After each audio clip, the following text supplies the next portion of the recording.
Hello, it's me, your Martin from Vigor. Today I've brought you one of my personal highlights, the V5916 ball joint press. Everyone has had to press out a ball joint at some point, and often enough, it's an annoying task. In this case, powered by hydraulics, we have over 4 tons of pressing force. I can't imagine what a ball joint could do to resist that. I'd like to show you a few more details here. We can completely disassemble the tool, which allows us to adapt to the installation situation on the car.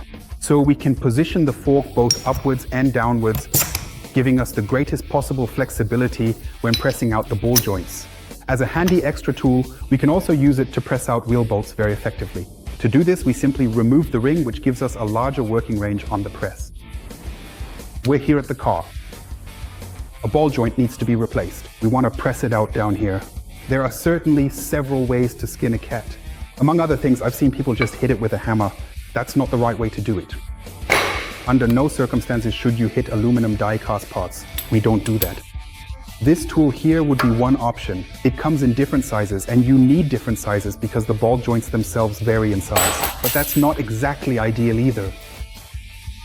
At Vigor, we've found what I think is a really clever solution, the ball joint separator. It fits on here smoothly. I can work with all sizes using it thanks to the differently sized jaws, and with the right amount of pressure, we can get the joint out. I've already unscrewed the nut here. You can see it nicely here. This connection has been in this position for a long time, and everyone in the workshop knows it. They really don't want to come loose. Our tool can definitely handle it. It has enough force to push apart even a connection like this. I'm operating the whole thing here now with the hydraulic foot pump. Of course, you can also do it with the pneumatic one. I'm setting it up here now. I notice the tool is under tension, and I check the fit. The whole thing is strapped down, so it can't go flying off on me. I take a careful step back, making sure to get myself to safety, and then I easily let go of the connection.